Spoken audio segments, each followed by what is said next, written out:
Friends, welcome to my YouTube channel doctor Jayprakash education. Friends, आज हम बात करेंगे पृथ्वी के बारे में। तो दोस्तों, जैसा कि हम सभी जानते हैं कि जो हमारी पृथ्वी है यानी अर्थ, उसको हम नीले ग्रह के नाम से जानते हैं। क्यों? क्योंकि यहाँ पे जिसका अधिकतर भाग है वो पानी से भरा हुआ है। ठीक है, तो पृथ्वी को नीला ग्रह भी कहा जाता है और इसे ग्रीन प्लैनेट भी कहा जाता है। अब दोस्तों, पृथ्वी के बारे में हम थोड़ी आंतरिक जानकारी लेने का भी प्रयास करते हैं। दोस्तों, पृथ्वी की एक जो पिक्चर आप यहाँ देख रहे हैं, ये एक उसके इनर पार्ट का यानी आंतरिक संरचना का एक ही ये दृश्य है, जिसमें आपको तीन ठीक है 3 लेयर के बारे में बताया गया है। तो इसकी पृथ्वी की जो सबसे ऊपरी लेयर या बाहरी सतह होती है उसको कहते हैं क्रस्ट। क्या कहते हैं? क्रस्ट। ठीक है, क्रस्ट को परपड़ी भी कहा जाता है और सियाल के नाम से भी जाना जाता है। अब इसको सियाल नाम से क्यों कहा जाता है? सियाल सियाल मतलब SIAL। ठीक है, SIAL से मतलब हुआ सिलिकॉन और यहाँ एल्यूमिनियम। ठीक है, एल्यूमिनियम और सिलिकॉन, ये दोनों खनिज पृथ्वी की सबसे ऊपरी सतह, जिसको हम परपटी या क्रस्ट कहते हैं, वहाँ पर पाए जाते हैं।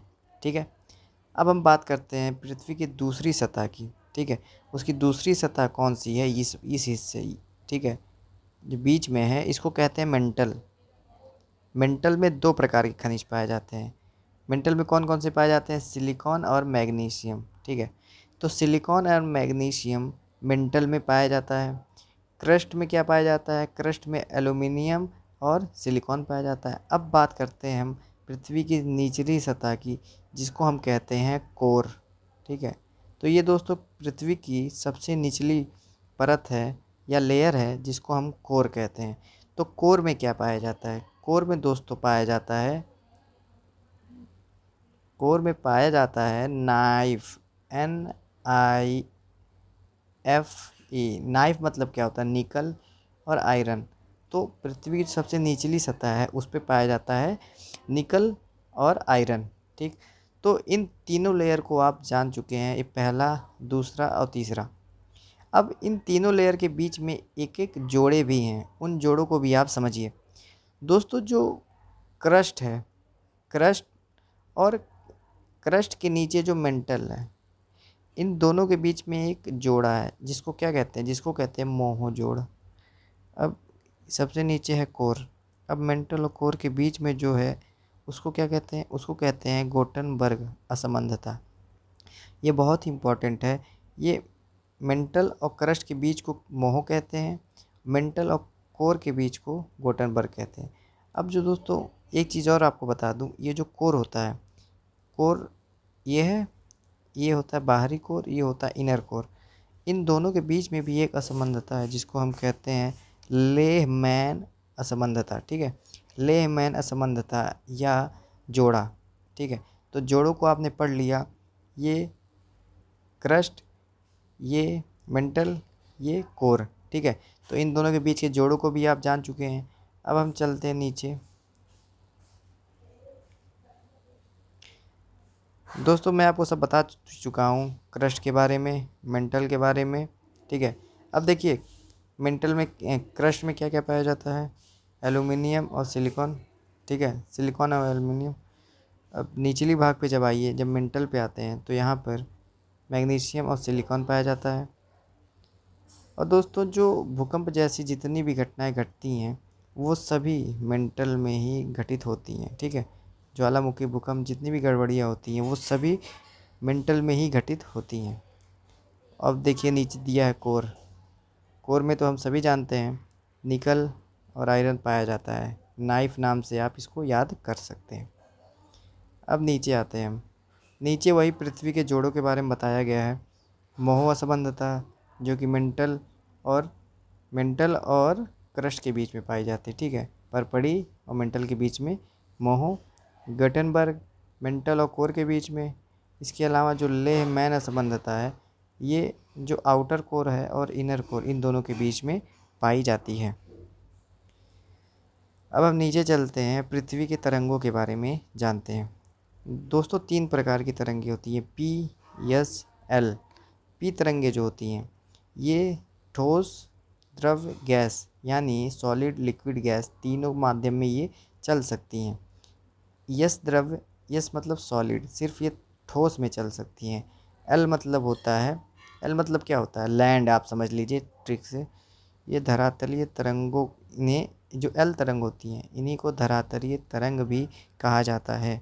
क्यों कहा जाता है? क्योंकि जितना भी भूकंप वाली घटनाएं हैं, भूकंप, सुनामी, ठीक है, ये सभी एल तरंगों में ही, सभी इन्हीं मतलब जान माल का जो खतरा होता है ये सभी नुकसान इन्हीं तरंगों द्वारा किया जाता है। ठीक है, अब उसी को थोड़ा डीपली यहाँ बता दिया गया है कि पी तरंग पृथ्वी के भीतर भेजी जाती है और ये मोहों जोड़ों को जैसे ही पार करती है तो इनकी चाल बढ़ जाती है। इससे पता चलता है कि मेंटल का घनत्व परपड़ी से अधिक है। तो इसमें ये बताया गया जैसे जैसे हम पृथ्वी के नीचे बढ़ते जाएंगे वैसे वैसे पृथ्वी का जो घनत्व है वो बढ़ता जाएगा और दाब कम होता जाएगा। ठीक है, तो ये आपके लिए एक अच्छा नोट्स भी यहाँ पे उपलब्ध कराया गया है जिसको आप नोट कर लेंगे। ठीक है, अब हम चलते हैं नीचे। दोस्तों अब बात करते हैं महाद्वीप और महासागर के बारे में।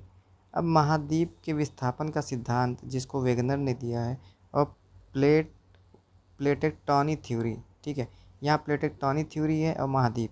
तो सबसे पहले चर्चा हम करेंगे महाद्वीप के बारे में। तो महाद्वीप के बारे में चर्चा करने से पहले मैं आपको कुछ बता दूँ। जो वेगनर थे इन्होंने महाद्वीप विस्थापन का सिद्धांत दिया। इन्होंने क्या कहा कि मान लीजिए ये पृथ्वी है, ये पानी है, ठीक है, और यहाँ पे महाद्वीप है। वेगनर ने ये बताया कि जो महाद्वीप थे वो पानी में तैर रहे थे। धीरे धीरे जब ये पास आते गए, ठीक है, जब ये पास आ गए तो एक इकलौता महाद्वीप बन गया। ठीक है, जो इकलौता महाद्वीप बना इसी को उन्होंने नाम दे दिया पेंजिया। ठीक है, क्या नाम दे दिया? पेंजिया। और जो ये सागर था इसको पेंथलासा। ठीक है, तो वेगनर ने पेंजिया कहा जो महाद्वीप बना बड़ा वाला, और पेंथलासा जो वो सागर बना। ये पिक्चर देख लीजिए, ये महाद्वीप है पेंजिया, ये पेंथलासा सागर है। ठीक है, पहले सब अलग अलग थे, फिर जब महाद्वीप एक में हुए तो पेंजिया बन गए और वो सागर जो था वो पेंथलासा हो गया। ठीक है, अब उसके बाद क्या हुआ, जब ये महाद्वीप का दो टुकड़ा हुआ, एक टुकड़ा ऊपर चला गया एक नीचे। जो ऊपर गया उसको अंगारा लैंड कहा जाता है और जो नीचे गया उसको गोंडवाना लैंड। अब जो दोस्तों बीच में जो पानी बचा उसी को हम टेथिस सागर कहते हैं। ठीक है, टेथिस सागर, ये बीच में बचे पानी वाले भाग को कहा गया। फिर क्या हुआ, फिर दोस्तों मीसोजोइक युग आता है और इस युग में क्या होता है कि जो अंगारा लैंड था यानी ऊपरी भाग और गोंडवाना भाग यानी नीचे नीचे वाला भाग था, ठीक है, वो उठने लगा। देखिए जैसे ये इधर से अंगारा लैंड इधर से गोंडवाना जब करीब आया तो यहाँ से उठ गया, जिससे क्या बना, हिमालय बना। ठीक है, जब अंगारा लैंड और गोंडवाना लैंड सटने लगा तो बीच का जो तेथिस सागर था वो ख़त्म हो गया। जब तेथिस सागर समाप्त हो गया तो वहाँ पे बन गया क्या, हिमालय। ठीक है, इसी पर्वत को हिमालय कहा गया। अब देखिए क्या होता है, फिर जो टेथिस सागर का जो कुछ भाग बच गया उसको हम भूमध्य सागर के नाम से जानते हैं। फिर दोस्तों जब महाद्वीप आधा पश्चिम आधा पूरब जाने लगे तो जो इधर गया उससे उत्तरी अमेरिका बना, जो इधर गया उससे यूरेशिया बना। यूरेशिया मतलब होता है यूरोप प्लस एशिया। ठीक है, तो यूरेशिया बना। और जो नीचे वाला हिस्सा था वो जैसे ऑस्ट्रेलिया, अंटार्कटिका, ये सभी बन गए। ठीक है, तो यहाँ पिक्चर में आप देख रहे हैं ये उत्तरी अमेरिका बना, ये यूरेशिया बना, ये गोंडवाना वाला जो भाग था इसमें अंटार्कटिका और ऑस्ट्रेलिया जैसे महाद्वीप शामिल हो गए। ठीक है, अब दोस्तों क्या हुआ, ये देखिए पिक्चर के सहारे आपको बताने का प्रयास किया गया है कि नीचे वाला जो भाग था दक्षिण अमेरिका बना, अफ्रीका बना, एशिया, ऑस्ट्रेलिया। ठीक है, तो कई टुकड़े जब महाद्वीप के हो गए तो अलग अलग भाग उसके बना दिए गए। अब वेगनर ने ये बताया कि आज भी जो महाद्वीप है वो पूरब से पश्चिम की ओर और उत्तर से दक्षिण की ओर सरक रहा है, मतलब उसमें सरकाव जारी है। अब प्लेटेक्टोनिक थ्योरी क्या कहती है, जो प्लेटेक्टोनिक थ्योरी है ये कहती है कि पृथ्वी में कुल 20, ठीक है, पृथ्वी के अंदर कुल 20 प्लेटें हैं, लेकिन मुख्यतः उसमें 6 प्लेटों के बारे में बताया गया है। जिन प्लेटों में कौन कौन सी शामिल है, यूरेशियन, अफ्रीकन, इंडियन, प्रशांतीय, अंटार्कटिक प्लेट। ठीक है, ये प्लेटों एक दूसरे के ऊपर हुई रहती हैं। ठीक है, सबसे पहली बात हम करते हैं प्रशांत विनाशात्मक किनारा या प्रशांति किनारा। इसमें क्या होता है, जब एक प्लेट इधर से आती है, एक प्लेट इधर से आती है, जब दोनों आती है तो ऐसे बीच में उठ जाती है, जिससे क्या बनता है, पर्वत। जब दो प्लेट एक इधर से एक इधर से आएगी तो इससे एक पर्वत का निर्माण होता है। ठीक है, तो ये था विनाशात्मक किनारा या प्रशांतीय प्लेट के बारे में। और दोस्तों आपको बता दें कि यह जो प्लेट होती है, ठीक है, ये ऊपर चले गए तो पहाड़ बन गया। यदि कोई प्लेट ऐसे आ गया और ऐसे आया, ठीक है, एक नीचे दब गया ना, ये जो दब गया है ये नीचे गलने लगता है, तो जब मैग्मा बन जाता है, ये क्या बन जाता है, मैग्मा। और जब मैग्मा बन जाता है तो धरती के अंदर से निकलना चाहता है, और जब ऊपर की परपटी कमज़ोर होती है तो ये फूट कर निकलता है, उसी को हम क्या कहते हैं, ज्वालामुखी। ठीक है, इतना समझ में आई बात। अब चलिए नीचे आपको ले चलते हैं। देखिए यहाँ पे अब बताया गया है सृजनात्मक किनारे के बारे में। जब एक प्लेट इधर जाती है, एक प्लेट उल्टा, मतलब अपोजिट डायरेक्शन में जब प्लेटें जाती हैं तो बीच में एक गैप बनता है, जिसको क्या कहते हैं, कटक। क्या कहते हैं, कटक।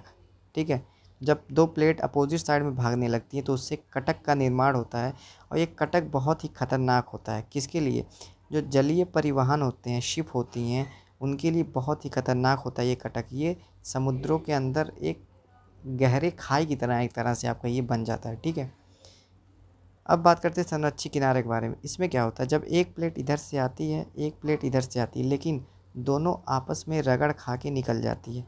जब दोनों प्लेटें आपस में ऐसे रगड़ खा के निकल जाती हैं तो उनके बीच में एक खाई, वैली आप कह सकते हैं, रिफ्ट वैली का निर्माण हो जाता है। ठीक है, और जो इसकी ये ऊपरी भाग होता है ये समतल होता है। ठीक है, जब एक दूसरे से रगड़ खा के निकल निकल जाती हैं उनसे भ्रंश घाटी या रिफ्ट वैली का निर्माण होता है। इन दोनों के किनारों पर पर्वत बन जाते हैं, लेकिन जो ऊपरी हिस्सा होता है वो समतल होता है। ठीक है,